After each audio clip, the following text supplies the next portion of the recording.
ครับวันนี้เรามาเล่าข้าวหงยินกันต่อนะครับจากต่อจากตอนที่แล้วนะครับบทที่3ได้ไป4 ตอนแล้วนะครับนะครับก็ความก็มีอยู่ว่านะครับความตอนก่อนนะลูกของอ่าเจ้าเมืองปาราณสีนะครับเจ็ดหน่อเน่านะครับก็ใหญ่แล้วนะครับอายุ16นั้นนะต่างคนต่างอยู่กันไปนะ6 องค์ของอันสนมนะครับพวกอยู่ที่ในวังนะครับมาวังปาราณสีนะอันแถมองค์ที่มันโดนจ้องอ่าโดนเอาปล่อยเอาลงจ้องแล้วเอามาไปเปลี่ยนนะลูกของเพิ่นนะมานะพระอินทราไปเลี้ยงนะครับประเดี๋ยวก็ใหญ่แล้วนะครับ16 ปีแล้วก็ชักจะถามหาแม่หาอย่างแล้วนะครับก็พระอินทราก็บุยไปนู่นบุยนี่บุยไปบุยมานะก็ว่าไปนะครับวันนี้เฮามาจะถึงตอนต่อไปแล้วนะครับตอนที่อ่าอันเกือบรู้เรื่องแล้วว่าแม่เป็นไผนะครับวันนี้จะรู้แล้วโอเคนะครับแต่มันยังมีแถมยาวอยู่นะก็เอาไปก่อยลักษณะการเขียนข้าวของข้าวหงหินเนี่ยของอันโบราณนะที่เพิ่นเขียนไว้นะแม่เอามาก่อยเลยนะครับเอามาก่อยเลยนะครับมาเห็นไหมการเขียนข้าวหงหินในโบราณนั่นน่ะเพิ่นใช้หลักการ7 ตัวเตียว3 ตัวเหลวบาดหลังบาดหน้านะครับนี่ไม่7 ตัวเตียว3 ตัวเหลวบาดหลังมันเป็นได้นะครับอัน7 ตัวเดียวก็เนี่ยมัน3 กำเนี่ยแม่บ่เสวยเนี่ยมันเป็นกำเดียวเนาะเสวยก็โอเคนะ3 กำอันเหลือเป็น4ก็ได้นะครับอันเนี้ยโอเคนะครับเห็นไหมอันบักที่2นี่4 กำเห็นไหม4 กำเห็นไหมบักที่3 3 กำเห็นไหมอัน1 2เนี่ยมันมี7 กำกับเตี้ยวเขียนไว้ก่อนเห็นไหมไอ้วรรคที่3 3 กำกันเลี้ยวเข้ามาหากันเลี้ยวแบบเนื้อเรื่องนะไม่ใช่เพื่อเอามาอยู่เนี่ยมันใจระบต้องนะครับเอาแบบเนื้อเรื่องมันโ้กันนะแต่ลงด้วยเสียงโทพิเศษมันเนี่ยอันนี้คือลักษณะบาดหลังบาดหน้าก็คือทุกบาดนะมันก็ลักษณะเดียวกันนะก็เห็นไหมอย่างเช่นบาด 3เนี่ยไหมมี3 กำเห็นไหมวรรค 2มี4 กำวรรค 3มี3 กำเห็นไหมเนี่ยมันเป็นยังไงเปิ้นจะต้องเน้นหนีไปก่อนนะครับไม่ใช่เอาเขียนเน้นแล้ว4 กำให้หมดนะครับไม่ใช่นะครับไม่ได้ว่าก็จะว่านะเขาเอาสี่หมดเนี่ยมันไปแล้วไปกันไงนะมันบอกไปนึกถึงของอันก่อน8 ตลาดของอันภาคกลางเปิ้นเนาะครับเห็นไหมเปิ้นฮ้องว่าก่อน8 ตลาดแล้วก็บาทหนึ่งเปิ้นมีอยู่8 กำนะครับเห็นไหมถ้าสมมุติว่าอธิบายความประชัดเปิ้นก็เป็น9 กำได้นี่บางคนประเดี๋ยวนี้ก็ยอกไปเป็นเก้าให้หมดเพื่อมันก็สัมผัสหน้าสัมผัสหลังให้ดีเนี่ยเนี่ยสัมผัสสละน่ะเห็นไหมมันก็แหกกันไปแล้วก็เห็นไหมอันนั้นเหมือนข้าวของเฮาก็มันก็แหกเหมือนกันแหกเป็นซีหมดเหมือนกันเห็นไหมมันบอกเหมือนนึกถึงอันข้าวโบราณที่บนเขียนไว้นะก็เห็นเนี่ยข้าวหินนี่มันปู้นะครับเปิ้นเขียนไว้300 400 ปีนั้นเป็นข้าวเป็นนั้นข้าวทำนะครับเปิ้นเล่าเนี่ยเปิ้นเอาไว้เล่าในวัดในวานะเพราะว่าอันกุมารเนี่ยเปิ้นถือว่าเป็นอันพระโพธิสัตว์นะครับนะกว่าจะมาเป็นอันข้าวชาวบ้านได้นะเมื่อ250 ปีที่แล้วเนี่ยอันเจ้าเมืองลำปางก็คือพญาโลมาวิสัยชำระนะครับเห็นไหมครั้งแรกนะครับครั้งที่2ยังบ่พอใจได้ก็คือพญาพรหมชำระแถมครับ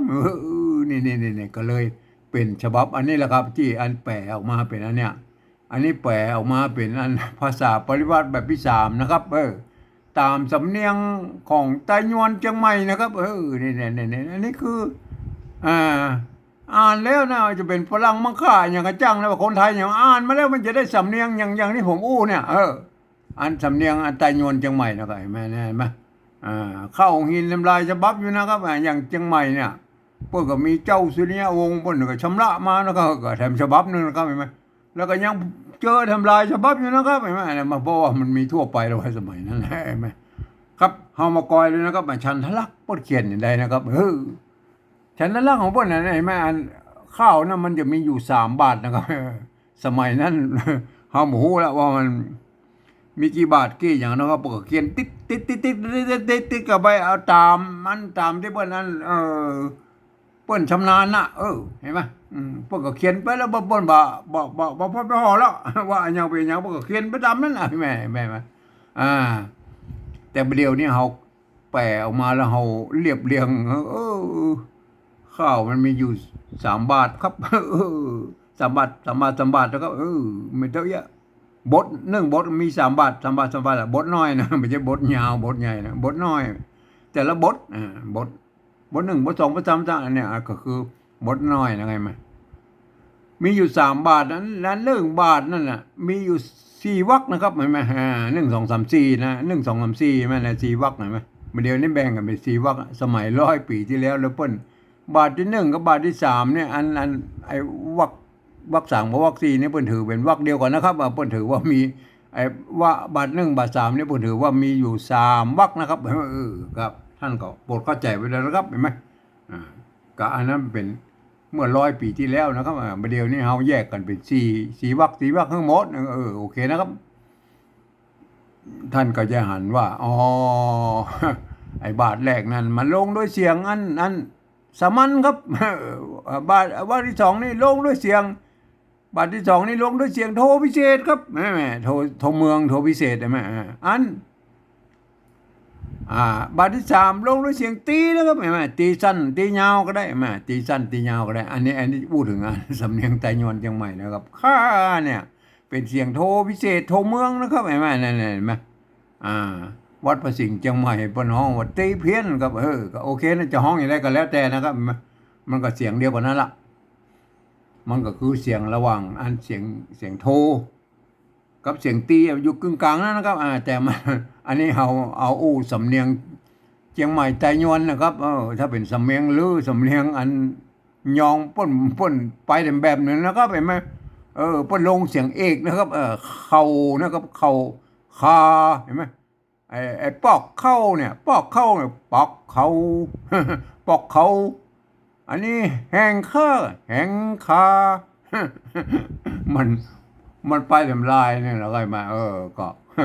ก็อันเสียงบ่แจ้เอาเดียวนี่เขามั่วเอาเสียงตีอันไตลืออันแบบไตยองแบบเอา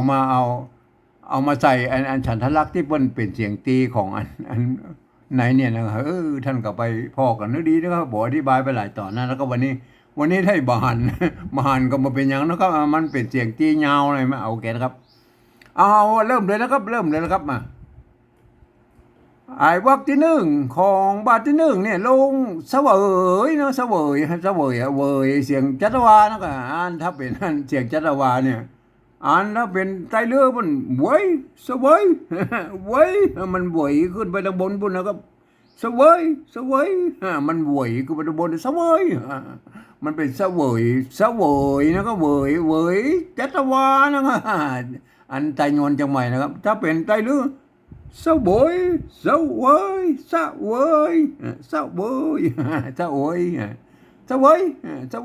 มันเป็นยังไงมาบ่ได้เสวยมันมาตรงกับภาษาอันไทยครับเห็นไหมเอกโทติจตวาน่ะออกเสียงบ่เหมือนอันภาษาไทยครับเห็นไหมแต่ไต้หวันเชียงใหม่เนี่ยเพิ่นจะได้ภาษาไทยนะครับเห็นไหมยกเว้นไอ้เสียงโทพิเศษเนี่ยจุดประดับไว้นะครับอันนี้มันเป็นเสียงโทพิเศษได้แม่นบ่ได้เสวยแม่นเว้ยแม่เพิ่นออกเสียงตามมันเอกโทตีจตวาเนี่ยตามภาษาไทยได้เลยใช่ไหมยกเว้นไอ้โทพิเศษโทเมืองนี่ก็ลวดเลยบ่เฟื้อวรรคที่2นี่ครับแม่ลงด้วยเสียงตีนะตียาวใช่ไหมตียาวเฟื้ออันถ้าตีสั้นอย่างฟักใช่ไหมฟักฟักนี่อันเป็นอันฮักฟักใช่ไหมอันนี้ตีสั้นของไทยนะครับบนมีอยู่2แบบนะครับตีสั้นกับตียาวนะครับเนี่ยอันนี้ก็ตีสั้นก็ได้ตียาวก็ได้เนี่ยตรงฟักกับน้ำเนี่ยว่า วรรคที่หนึ่งของบาทที่สองเนี่ยมันต้องลงด้วยเสียงตีครับ ไม่ใช่เอาเออเสียงจัตวาของอันเชียงใหม่แล้วมาใส่ไม่ตีแบบเทียมๆแบบอันเอาของไตเรือเรามาใส่มาใจนะครับ ท่านไปพ่อกันศึกษากันด้วยดีนะครับไม่ใช่ว่าเขียนกันไปเลยแล้วก็ข้าวอันที่บรรพบุรุษตะป้นเขียนมาตั้งแต่โบราณมันจะเพี้ยนกันไปเลยนะครับเข้าเนี่ยวรรคที่สามเนี่ยลงด้วยเข้าเสียงโทพิเศษแล้วก็โทเมืองเห็นไหมเข้าเสียงโทพิเศษเจ้าเห็นไหมข้าไอ้จื้อเนี่ยมันเสียงโทปกตินะครับจื้อเห็นไหมเนี่ยอันนี้มันถ้าเป็นภาษาละนาพวกเอาตัวจะเขียนนะไม่เยาะนะครับจื้อนะเป็นแม่มันคนละอันกันนะครับไอ้มีจุดนี่มันเสียงโทพิเศษโทเมืองนะครับเจ้าเข้าเจ้าเห็นไหมนะโอเคนะครับวรรคที่สี่นะครับความนะครับความเสียงสามัญใช่ไหมทูลความลงด้วยเสียงสามัญนะครับไอ้บาทเนี่ยบาทนี้จะต้องลงด้วยเสียงสามัญนะครับเห็นไหมอันนี้คือฉันทลักษณ์ของพ้นเขียนมาตั้งแต่โบราณแล้วก็ไอ้บาทที่หนึ่งเนี่ยบาทที่สองนี่เนี่ยมันเป็นบาทก้อมเห็นไหมบาทก้อมก็คืออันท่านต้องนึกถึงไอ้สาวรับเจ้าที่เข้ามากองเบาเตี้ยวกองกิจิกแกต้มกิจิกแกน้อยนะเนี่ยอันนั้นน่ะคือบาทก้อมข้าวก้อมอันวรรคที่หนึ่งน้ำเห็นไหมลงด้วยน้ำเสียงตียาวตียาวเนี่ยฮักเสียงตีสั้นเห็นไหมเนี่ยอันแบบไทยมันเป็นอี้มาละฮักเสียงตีสั้นเห็นไหมอันวรรคที่สองเนี่ยลงด้วยถามเสียงจัตวาเห็นไหมเสียงจัตวาเนี่ยเห็นไหมเสียงจัตวาแบบเชียงใหม่เนี่ยมันตรงกับภาษาไทยถามเห็นไหมแต่ไตลือไตยองปนออกทำบ่ถามขอทำขอทำมันจะถามไปเบิกก็จะเอาเสียงขึ้นไปบุ่นว่าไงวรรคที่สามนี่ลงด้วยเสียงสามัญนะครับเสียงน้ำนะครับเห็นไหมน้ำเอาแบบเชียงใหม่นะครับอันเสียงจัตวาก็เสียงสามัญของไตลืออันไตยองบนยังจื้อน้ำถามน้ำมันขึ้นเห็นไหมเสียงสามัญมันออกมันตรงภาษาไทยแล้วครับเห็นไหมวรรคที่สี่เนี่ยลงด้วยค่าเสียงโทพิเศษแล้วก็ได้ค่าเข้าเห็นไหมโทพิเศษโทเมืองนะครับออกแบบไตยวนนะครับค่าเข้าในไตลืออันไตยองปุ่นผมมีเสียงนี้นะครับเสียงโทพิเศษโทเมืองเนี่ยท่านก็ไปเกิดกันเนื้อดีแล้วก็โอเคอันนี้อันฉันทลักษณ์แบบนี้มันเฮาอู้ถึงแบบอันของไตยวนนะครับไตยวนจังใหม่นะครับมันเป็นยี่นะครับไตยวนจังใหม่นะครับแม่วรรคที่สามบาทที่สามนะครับวรรคที่หนึ่งได้เนี่ยได้เสียงสามัญใช่ไหมได้ไหมเนี่ยจะลงด้วยไอ้วรรคที่หนึ่งของบาทที่หนึ่งกับบาทที่สามวรรคที่หนึ่งของบาทที่สามเนี่ยเห็นไหมท่านจะลงด้วยเสียงสามัญก็ได้ลงด้วยเสียงจัตวาก็ได้เนี่ยเบยเสียงจัตวาเห็นไหมได้เสียงสามัญใช่ไหมได้สองเสียงนะครับมันจะม่วนนะครับขอได้หันหน้าวรรคที่สองนี่ลงด้วยนะเสียงโดพิเศษไหมเนาะข้าอันนี้แบบเชียงใหม่ใจนวลนั่นแหละได้ข้าหน้าเจ้าสำนวนไอ้โทพิเศษโทเมืองแบบอันเชียงใหม่ใจนวลนะครับอันวรรคที่สามลงด้วยดาเสียงสามัญนะก็เห็นไหมดาน้ำเห็นไหมวรรคที่สี่เนี่ยลงด้วยจีแม่จีเสียงตีแม่เนี่ยอันนี้คือเนี่ยข้าวมันก็มีอยู่3 บาทเต้าเอี่ยมไหมป้นลงเต้าเอี่ยมไหมอันนี้มันจะลงอย่างนี้ตลอดนะไม่ใช่ว่าเอาเสียงอื่นๆมาใส่นะก็เห็นไหมข้าวมันจะต้องเป็นอย่างนี้นะก็เห็นไหมข้าวโบราณเห็นไหมบนสร้างมาอันนี้ก็มาถึงบาทเห็นไหมมันหมดไปบทหนึ่งแล้วมาบาทที่หนึ่งเนี่ยขึ้นบาทที่หนึ่งพายอินตาเสียงสามัญไหมวรรคที่หนึ่งวรรคที่สองนี่เสียงตีไหมตียาวอันวรรคที่สามเจ้าเสียงโทพิเศษโทเมืองไงนั่นมันจะต้องเป็นโทพิเศษโทเมืองนะครับบางคนก็เอาฮักเอามาใส่ตัวนี้เอาฟักมักนิดยังก็มาเอาเสียงอันตีตายมาใส่ตัวนี้มันไม่ใช่นะครับมาท่าน อีแต่เนาะครับอีแต่ว่าอันไอหมู่ไอเพี้ยนอันที่จะแพงไปนะอ้าวผมเฉพาะอันข้าวหงหินนะครับที่มันสร้างไว้ตั้งแต่โบราณมารักษาไว้ของอันละนาวเขาตั้งม้วนนะครับแต่ว่าไอ้วรรคที่สี่น่ะลงด้วยเสียงสามัญเห็นไหมมันกระเต้าเอี้ยนะเห็นไหมอธิบายไป4 วรรคไหนไหม4 บาทนะ4 บาทสาม4 บาทแล้วก็คืออันก็เห็นนะท่านอ่านนะว่าอันตายแต่ละวรรคเพื่อจะลงเสียงอันยังครับอันนี้ถึงเสียงอันไตยอนเชียงใหม่นะครับถ้าท่านเป็นไปเสียงไตลือกับไตยองมันบะตรงมาตัดอันนี้แล้วครับท่านก็ไปคิดกันคนกันเอาเองแล้วไม่โอเคนะครับเนี่ยแล้วเรื่องอันการสัมผัสบางอ่าบางคนนะครับบางคนประเดี๋ยวสมัยเนี่ยนิยมแต่เอาสระมาสัมผัสแต่ละวรรคนะอย่างเช่นไอ้วรรคที่ 1 วรรค 2เนี่ย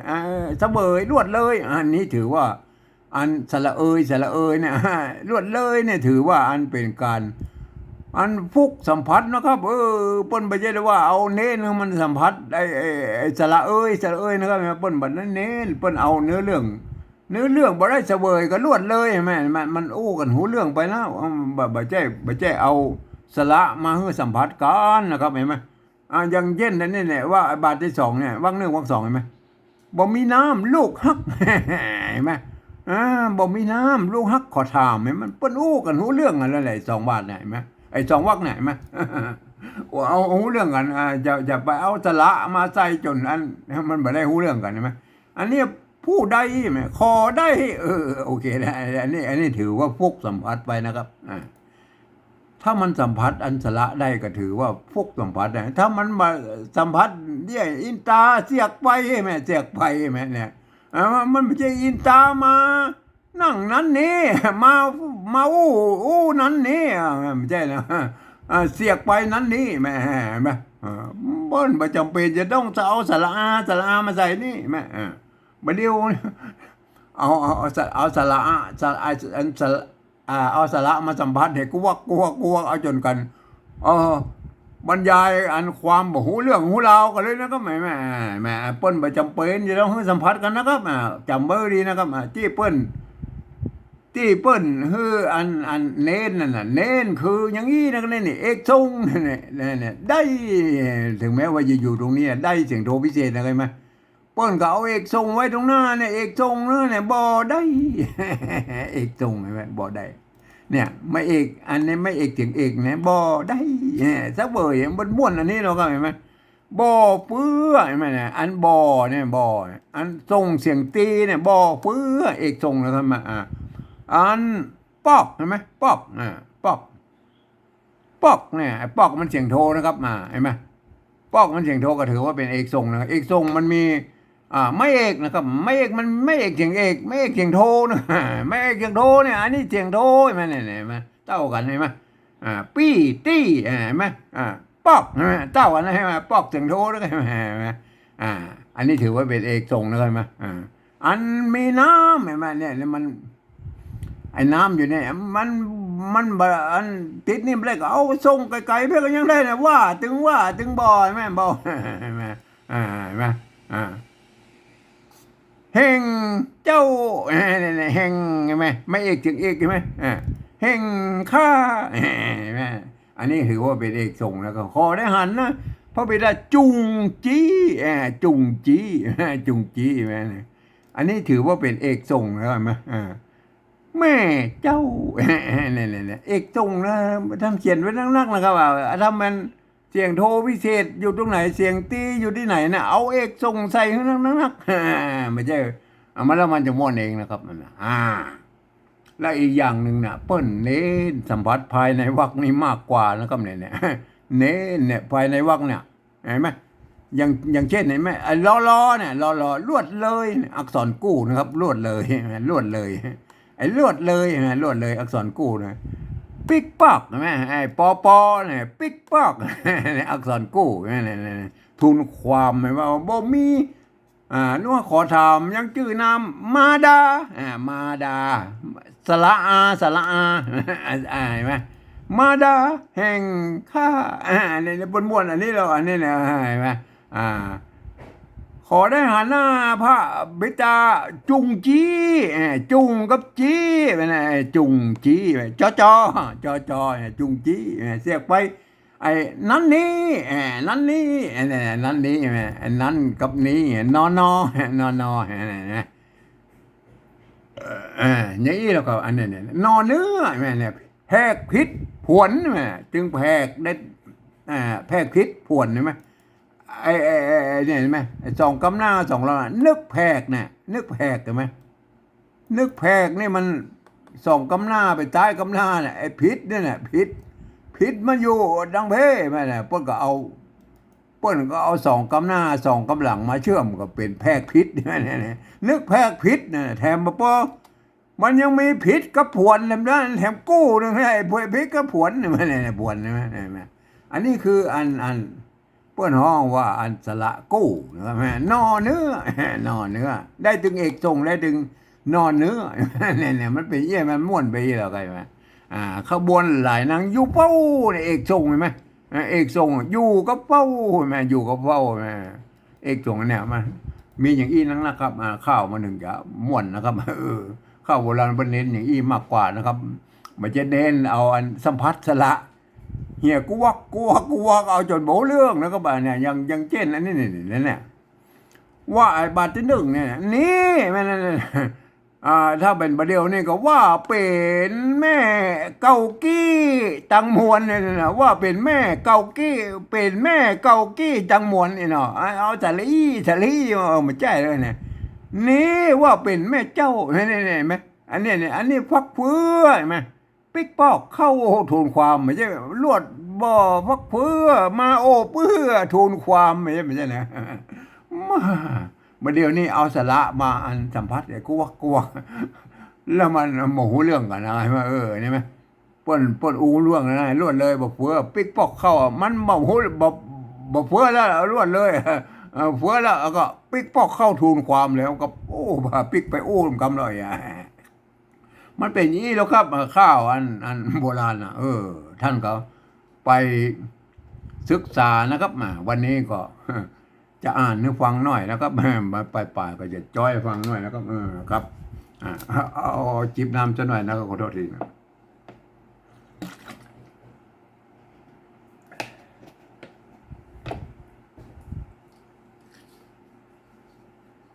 บ่ได้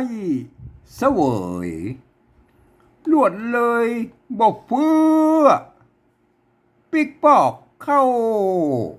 ทูลความว่าบ่มีน้ำลูกฮักขอถามยังจื่อน้ำมาดาแห่งข้าเป็นผู้ใดขอได้หันหน้าพระบิดาจุงจี้พระอินตาเสียกไปนั่นนี้ว่าเป็นแม่เจ้าตังมวนกำมันนอนเนื้อ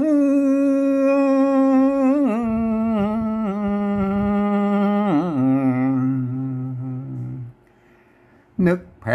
กพิษผูนหันขบวนหลายนางอยู่เฝ้า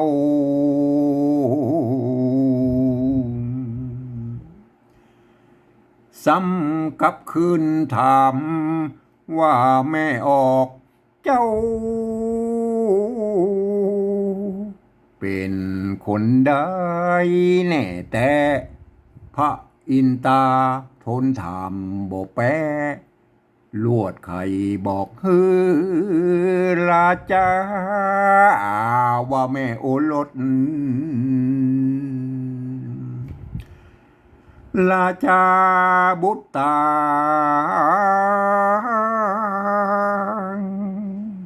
เจอวิมาลามนุษย์ลุ่ม